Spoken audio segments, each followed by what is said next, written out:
Cog. Okay, we're doing it. Cog. Smoking teeth. Spoken teeth. This is what all our content would sound like if Ollie was. Yes. Everything would start with a chant. Everything would be chants and yelling. I mean, that's basically how the Archie episodes went in the end. Hello and welcome to Spoken Teeth, episode 4 of Tales of the Cog, the loose, behind-the-scenes, jingle-jangle podcast. Yeah. Of jangling jingles. We ordered a bunch of sherbet before we came on. Was sherbet a different drug in No, it was kind of what the jingle jangle was. Oh, okay. Okay. Go listen to our Riverdale episode. So, episode 4 is a bit of a departure from our other episodes. It's less of a narrative thing. It's more of a tone poem. So, in response, we've got an actually more structured episode here. To respond to the tone poem, we have structure. We have structure. As we said on the last episode of Spoken Teeth, this one was very much, we needed Jude's return. For this was 100%. This was a Jude boy. Oh, I'm Jack Fitzpatrick, by the way. I wrote Spoken Teeth. I'm Oliver Morris. You don't write Spoken Teeth. You write. I write Tales from the Cog. God, imagine if I did write Spoken Teeth. I'd need an assessment. Yeah. Well, it'd be like a Coen Brothers thing where you're like, oh, how did they get dialogue like that? And then you look at the scripts and like, oh no, they wrote it like that. They wrote it like that. Oh God. Or Mamet for a crappy example. Mamet as well. I mean, I wrote more like David Lynch dialogue. I'm here to be like, sometimes there comes a buggy. So he's Jack Fitzpatrick. I'm Oliver Morris. I'm Jack Fitzpatrick. And this is Jude. Hello, I'm Jude Hodgson-Han. I do a bunch of the sound design on the Cog. So much of the sound design. Yeah. And question number 1. Oh, What soundscape has been the most difficult to create? weirdly, I had 2. 2 was difficult, but I can't tell if it was my own making in deciding to make all the books fly around. You did. You do love a pigeon. I wonder, Yeah. does that carry? Did anyone ever give us any feedback about those? Or were they just like, yes, book noises? They were like, yeah, the books, they're flying around and they're chatting to And each other. they mention it in story, don't they? That they're Well, flying it's not in the about. script that the books are flying about. It's true. Oh. In my head, the books are... That's a me thing, then. Yeah, that's you whole cloth. Oh, God. I didn't realise. Yeah. Well, yeah, there we go. Then it was me that crafted the rod for my back on that episode. Kushinda from this series was difficult, but just because I couldn't stop making it incredibly loud. That Yes. makes a lot of sense, actually. Yeah, as with Mark and Ollie, the combo in that scene. Bellowing at each other. Yeah, and then, I mean, obviously, it lends itself so well to all the clanging and clamoring. I was going to say, Mark and Ollie, and what's the background? Oh, fire and clanging. 2 big boisterous boys bellowing and braying. Fire and clanging. Okay, that's 2 pretty good answers. Good answers. Episode 2 in general, and for a specific location, because it's not the Aniyako scroll library that's the problem, is it? It's the soundscape of chaotic books. But the Kushindan Temple, which is somewhere on the Cog, I guess, Yeah. that's the specific boy. Okay. Do you want another question from me, or do you want to question I can me? also answer the question. Do you want to answer the question? Yeah, get in there. Episode 5.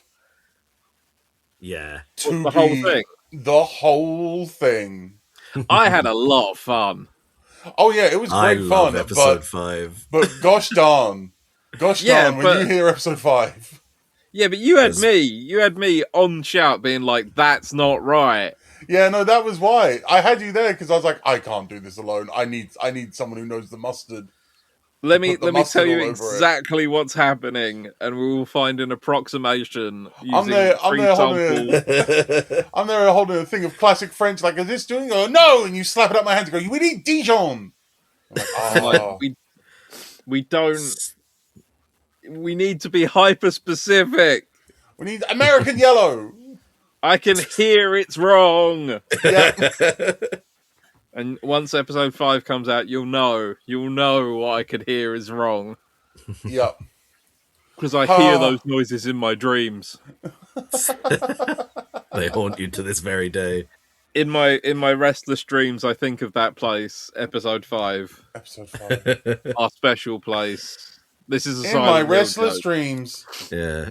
Anyone Why that's are been you so- keeping track on it would they should be able to guess. I feel like the theming. What I feel like if anyone that's been paying okay. attention to us and our extra content for long enough would be able to guess the theming I of mean, the next this- episode. Episode 5, I'm gonna Answers the on a spoken postcard. teeth. The spoken teeth episode 5. You might just wind me. I might record it solo because I have many things to talk about Fair play. We're booted I from might the be- booth. on my own. Just this Here is is my this is what you thesis. need. It will be called the cod liver oil of podcasts. Right, Jude, ask a question. Right. I have, Did you yes. answer the question in episode 5 just in general? Just episode Yeah, 5. the whole of We're not episode allowed 5. to talk about that. Well, I feel like now my questions aren't going to be answerable by Ollie. But maybe can we'll try. see. I can try. He can You try. also Yeah, got out of making up any questions. So I did. you did. You farmed the questions out to us. Yes.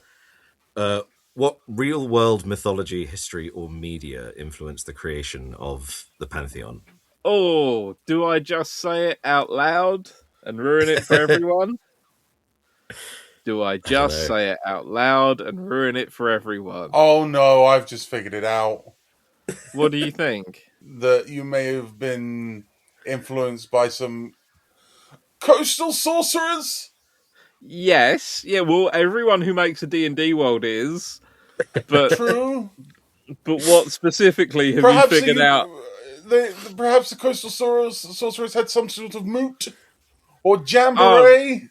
They arrived together to discuss spells Yes, in a location. and that there might have been They came together for between witchcraft. 4 and 6 sort of mastheads or sort of motifs that they sort of preside under. Witchcraft the arriving. Yeah, well, okay. So in the back of the D&D, the Dungeon Master's Guide, it says, for one thing, D&D gods. There's too many of them. So many. There's so many, and it like if you've ever looked at like the 3rd edition or 2nd edition, like here are your gods. They're all like divided into like this is the god of the dwarves who believes in gold and greed. This is the gnome god of the gnomes who believes in gold and greed, and like there's evil deities who are just generally evil, like Gramash and stuff, and then there's lesser pantheons, and then even the dwarves have like the Mords and Dama, but then they've got like lesser gods and outsider gods, and like I've never seen anyone engage with it in a way that I thought was befitting. Even like Baldur's Gate 3 only focuses on like the big 12. Well, that's not technically true because Baldur's Gate 3 has a lot about the 3 betrayer gods of death from fucking the time of Cyric and stuff like that. But anyway, there's too many of them is my verbatim. And there's also the concept of Oa, the overgod, and that's kind of cool. I kind of like that. But it says in the back of the D&D book, think about your domains and think about someone who's in control of like an afterlife, someone who's in control of the celestial realms, someone who like might have like dominion over the elemental realms. So trying to summon all this up and trying to make it cool, Magic the Gathering. Yeah. Literally everything in the universe can be like summed up in Magic the Gathering cards at this point.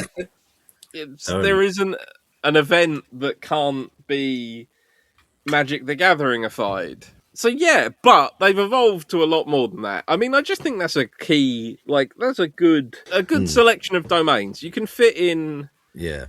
It's kind of telling that when I first played, it was Theros. So Oh, they basically showed me what a pantheon of gods would look like, and they were cool. And then I made them female, and I gave them the sisterhood, and people really like that. But it's one of those things that's really unlike the goddesses of the gods and goddesses of D&D. I can explain it extremely quickly, and people get on with it. And it's built in the for my like 13th to 15th century Europe idea that I discussed in the first episode of this series, that like it's not a waged war between an evil god and a good god. Everyone kind of agrees that these are the gods. But yeah, it's magic and ladies, magic lady gods, Magic the Gathering, and then I got to decide who is the Zeus Odin of my. I mean, she's a lot more Odin. Sixir. So, and then I'm waiting for my Cog secret lair now. That's what I want. Oh, Cog set would be so good. Cog magic. Do a little Cog magic. Oh, Cog set would be so good. Oh, it'd be so cool. Give it a decade. Yeah. I'm laying the seeds in your mind.